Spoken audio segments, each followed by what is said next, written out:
This is your response, Becker. It's too much to type out in your comments. So make this video and post it in your comments. But I see what you're doing over here. A person mentioned my name. I got a screenshot of that, by the way, so I'm responding to that.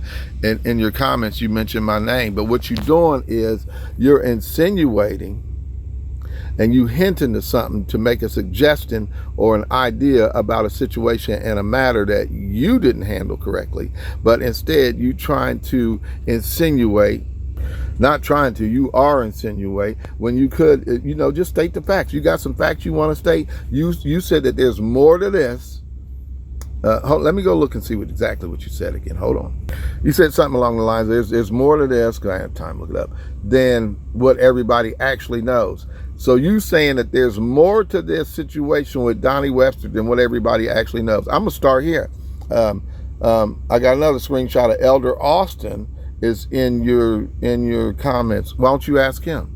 He's an eyewitness that kept his mouth shut, that stayed silent, but yet Brandon of South Carolina, Brandon came to me and commended me for how I handled that situation, because he clearly saw that Elder Donnie was drunk and I could have effed him up, but I thought we was brothers, so I didn't. But now look at you. Look at you. Hold on. So you making that insinuating comment, trying to direct and redirect, is because you got a problem with me. That's why you're doing that. Now, let's see what should do and what should not do. Let's see. So since you opened your mouth, Becker, what was your responsibilities, man? Really? What were your responsibilities in all of this, man? In this situation, since you mentioned it, shepherding, teaching, overseeing, these are part of your responsibilities, referring to as far as your responsibility to the congregation. What was your core responsibility? And that is caring for the spiritual well-being of church members. You was void in this area, in this situation. I never heard from you. And you knew, I know you knew, because your wife knew. You knew the whole time that I was injured. You knew the whole time I was in the hospital. You knew the whole time. But I'm going to show you how the Lord is good. He's good to me. So in that teaching and preaching about situations and issues with Dow, you stepped in that blog talk, not blog talk, what is it? That 7-day, that brothers broadcast on Sunday. You stepped in there a minute at a time, and you always do, to protect and defend Dow, and using the scriptures to do so, and to paint a narrative, to insinuate things, to shape things. And I guess you're repenting for that now, and that's good. That's good. But you didn't guard against error.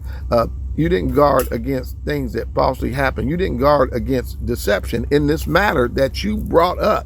You brought up this matter. How do I know? I'm going to tell you how I know all these things. You didn't provide any oversight. You didn't manage, direct, or anything in this particular situation that you speaking on. You had a responsibility and a duty, and you didn't do those, but yet you coming forth now to speak. If I was one of them over there in your cheerleading squad, you wouldn't be saying nothing about me. You should have been setting an example the whole time. Now, I'm not going to say you didn't set good examples sometimes, because you did. And I think of you to be a good man. But once again, you got sucked into all of that, and you had a choice like I did. Did you see me do any of those things that you, Dow, and Rufus, and Donnie, and other people I can name? You didn't see me do none of them things. I had a choice.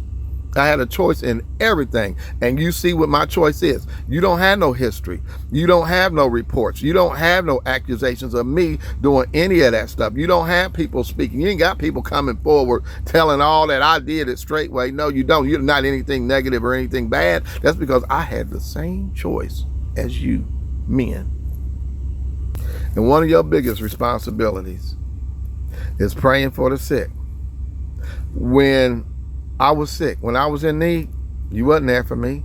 When you was in need, I gave the ministry a $50,000. At that time, it was valued at $50,000. That trailer cost a lot more than that, new. But I gave you that, and it was valued at $50,000, man, when you was in a jam. You came to me, Becker, in a jam, and I looked out for you. Now, I'm not bringing that up to say, hey, you owe me. But you at least should have shown the decency of your responsibility as an elder to pray for the sick. I never heard from you. You knew. I know you knew, because your wife knew, because my wife was in communication with your wife. I later find out. And you knew. Did you pray for me? You never even once talked to me, called me, anything, checked on me, nothing. The only person, I want to bring this out, the only person out of all the Straightway ministry that came by and checked on me after I got home from the hospital was Deacon Gorman. I couldn't even get out of bed to go visit this man. Was Deacon Gorman. So let that be known. Now, back to you. You didn't do none of these things in this situation that you commented on, but that you had a responsibility to the church members and to the congregation. You didn't do none of those things, so you shouldn't comment, but you brought it up. So once again, in your position, and as men, period, the Bible speaks against us taking a position before we know all the facts. The Bible speaks and instructs us to hear both sides of the matter before we start speaking. In certain situations, if you see something and you know something and you know it to be factual, then that's a little different. But see, you didn't do that, Becker. How do I know that? Here's what I wanted to tell you. How do I know? Because you never spoke to me one time about that situation. Not one time. But yet you on here insinuating and saying things as if you know something. So I'm going to put it to you. Bring it out then. Make your video. Tell them all about it. Tell everybody everything that you know that they don't know about this, because as you said in your comment, y'all don't know everything about this. Y'all bring it out. But I got something even better for you, because I'd rather stay on a, I can't say brotherly love level, because y'all not there yet. Y'all never was there. Y'all could probably, I don't know, maybe you getting there, but I've seen too many examples of y'all not having brotherly love. That whole brotherhood over there at Straightway is false because of what it's based on, because of how it operates. It's false, man. Totally false. But I'm gonna tell you right here, we can, Brother Mike 999 at Gmail is something that I really don't use it, but I'll check it to see if you want to go further talking to me about this, because you commented and put my name in there. Brother Mike 999 at Gmail. And we can go from there, and you can call there, and I don't think I'm getting my number out anymore after dealing with Ryan McLean. But I'm very busy. I'm far away from you people right now, and I got a lot of business to take care of. Up until December, I got a lot to do, but just for you, because I get tired of this. I get tired of this mess, man. Just for you, I'm gonna do this for you. See, because I'm gonna go here. I'm gonna go here. Me, you, and Donnie Webster. You want to do? So see, you never did a diligent inquiry. You were supposed to do that on this matter. You speaking on this situation that happened with me and Donnie Webster. You were supposed to do a diligent inquiry before you open your mouth, and you didn't do that, man. So since you got all this animosity and Donnie Webster got his thing going on, I'll tell you what I will do. I will stop what I'm doing and probably lose money, but I will stop what I'm doing. And me and you and Donnie, we can get right here. See that? We can get right here. We can get right here. You here, I'm right here, you right here. We can get right here. Me, you, Donnie, you can bring Rufus if you want to. We can get right here. We can get right here and and you can conduct your diligent inquiry. We can get right here. You can comment too, Elder Austin. Did I or did I not handle that? When we was in the meeting, when we was in that big meeting, all the elders, the leaders, well, not all of them, the ones that they didn't want in that meeting wasn't in that meeting. The ones they wanted in that meeting. Dow said, Rufus and Donnie, the only one in this whole situation, regarding all that mess that went on, regarding the attempted murder of Brother Laurent, in all of that mess, the only one righteous was Brother Mike. I bet you wouldn't be saying that if he was drunk, because he was drunk. There's no doubt. You don't see me nowhere in them videos drinking. I was in a tent with my son. He came to my tent, but I asked him to come to my tent because I wanted to make sure we was good. And he said we was good, and then he flipped out because he was drunk. But Jerry saw it and didn't come forward.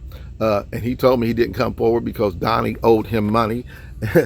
Wow. But anyway, Gideon's wife didn't come forward because Gideon put a gag order on her and told her to be quiet.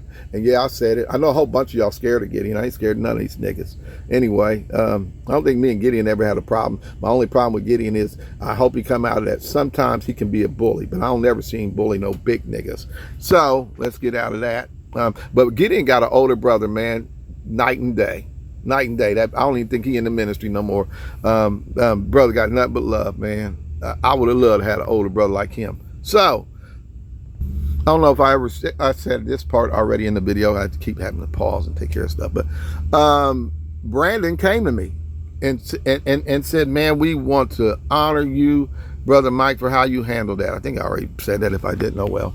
And Mother Carol was a witness. Mother Carol was the only one that went to Dow and told what happened. She saw what happened. She told what happened. So you want to do your inquiry, you can kind of start there. Or like I say, me and Donnie, we can get right here. We can get right here. We can let Rufus video it. We'll be right here. You can do your inquiry. I won't be talking.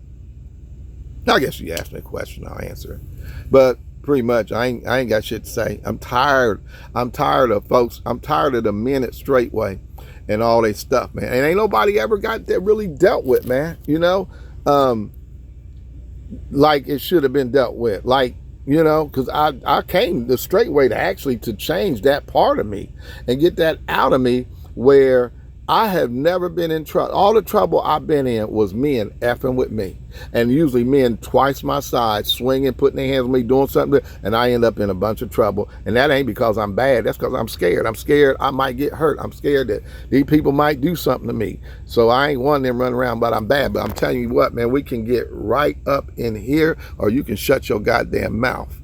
You ain't nothing but a few years older than me, and I've always showed you honor and respect until that I discovered those lies about how you and Heather got together. I don't care what you say. You talking about you'll go to judgment and that was righteous, and you'll go all the way to judgment. Something to those effects. Somebody told me you said recently in your video. You typed that you'll go to judgment knowing that was a righteous marriage. No, that wasn't, brother. That was Jamie's wife. You ain't gonna go judgment. You're gonna go to hell if you don't stop. You're gonna go straight to hell if you don't stop. I was just gonna post this instead of typing all this. I'm gonna post this in your comments, and I'm put this video up, and you can come to my comments, you or Donnie, and just come get it, and then we can go from there. We can communicate from there, because we can keep it off the internet, or you can video it or whatever. But I'm ready. I stay ready because I know how men are. I shouldn't even have to be like this at my age. We should be able to talk about any differences that we had if we care to talk. I really don't care. I'm tired, but I'm gonna tell you what, before I check up out of this earth, one y'all gonna keep up, and one y'all gonna get effed up, because I'm tired. But not only am I tired, I'm physically ready. I'm more ready than when I was in my 30s, right about now. Right about now. Which one? Right here. Or we can deal with it the way Jesus would have us deal with it. Now, as far as you and Heather, Jesus said. See all that? Y'all over here in the Old Testament, y'all in the Torah when you want to play with your TT. But then when you want forgiveness for the damage you done, when you want forgiveness for all you've done to people and all the wrongdoing and all the evil and the thievery, just all of that. Now you over here in the Gospels. Now you over here in the New Testament. Make up your mind, man. Make up your mind. Y'all playing with God. I don't have none of them accusations. I don't have none of them facts. You can't of anything that y'all did. Nothing. Nothing. I don't have a history of none of that at Straightway. Anybody got a bad history on me, bring it out. Make a video. Put it in the comments. You don't have it on me. Only thing bad about me that people say is when I, like Elder Donnie say about me, is when they get checked. Elder Donnie didn't have a problem with me checking Vernon. I told Vernon didn't like the fact that Elder was younger than him. Donnie was younger than him, and he was an elder. And when he got disrespectful and rude around other people, when he made insinuating marks, I checked his ass. Donnie loved me then. Oh, Brother Mike, oh man, you see, it was okay for me until he was doing some raggedy shit. And I told him, man, you ain't right. You need to get out of them people's business. You need to back up out of their marriage. You ain't got no business over there. You over there representing, he's over there representing his wife. about his wife's outlook on somebody else's marriage. Oh, girl, I'ma have Donnie check your husband. He ain't gonna be. He gonna put a stop to your husband checking you in public. No, see, over here at my house, because he was in my son's business. Over here at my house, I've been like this all time. Hey, if you show your ass in public, you will get checked in public. That's how we handle our women. We nip it in the butt right then and there. Not disrespectfully, checked. And that's what he checked his wife on. Wasn't none of Elder Donnie's wife, Ajli, wasn't none of her goddamn business. But she gonna go get him. He gonna get all in this man's business. But he had other issues way before that. He stayed in trouble. But you, Elder Becker, you was the overseer, you was the chief elder. You didn't see Elder Austin in none of that mess. You didn't see Elder Austin on the front page of a news magazine going to jail for beating up a woman. Donnie was. You know, all this stuff, man. And it's actually your fault. Y'all had no business ordaining because the Bible speaks against this. Once again, y'all all up in the Bible for yourself. The Bible speaks against ordaining young men, ordaining a novice. But you did. Them men, y'all put so much pressure on them men. Them men wasn't ready to be no elder. But y'all put that on them, man. So much pressure on them men. Donnie had a family to tend to and a wife to tend to and to grow there. And y'all put that on him. And you didn't stop it. You allowed a Dow to ordain these jackass NFL football players. They not no elders and no preacher. They has been old ass NFL players need to go sit down somewhere or go coach Little League and shut the hell up. But instead, y'all put them in the pulpit in front of, man, that's not elder. Come on, man. I know you cleaning up a lot of your stuff, and that's good. And my hope is, you really want to know what my hope is? My hope is that you lead a campaign and organize a campaign for yourself and just certain people like Brother Rich. Y'all put in a lot of time, y'all put in a lot of money, and y'all deserve to get that money back, man. And I hope that you lead a campaign in a class action lawsuit for those that are deserving and take down to court, just like what happened at the Overcoming Ministry with R.G. Stair. Them people got paid, man. Them people got their money back. And I think you need to hurry up. Don't worry about that trust fund and all that hidden stuff. A good lawyer would dismantle all of that. So, anyway, you brought this on yourself. This video, this comment, you brought this on yourself, man. Y'all always insinuating stuff, but where's your facts? Where's the things that you could say that I did that was just other than I talked about y'all's ass, I told on y'all's ass? That's y'all. That's why y'all hate me, because I'm going to tell, man. And I'm telling the truth. You ain't had no business with that man's wife, and I could tell the truth on some other stuff. You just didn't stand up, but I'm not going to beat you up for it. I'm going to thank you for coming forward. You're doing a great job. I think this is a big step for you coming forward so soon after leaving Straightway. But there's reasons, there's biblical reasons why you shouldn't be, you can speak on those situations, but to start trying to teach and guide men biblically, I think you need to sit down for a while and really gather yourself and be wise about it. When I left Straightway, I didn't say nothing for about 3 years. I wasn't even no leader. I just didn't say nothing for about 3 years till Rufus jumped out, and then I let their ass have it. And I warned them. How come everything that you're warning now, I'd say about 80% of what you warned, and the other 20% happened after I was no longer with Straightway. So 80% of that is what I warned about that pastor in 2020, 21, and 22. Came with factual proof and information of what he was doing. And you, well, I guess you did kind of repent for supporting that. But anyway, but what you're reporting right now is what I said back then. I don't get no trophy for it. Ain't not looking for one.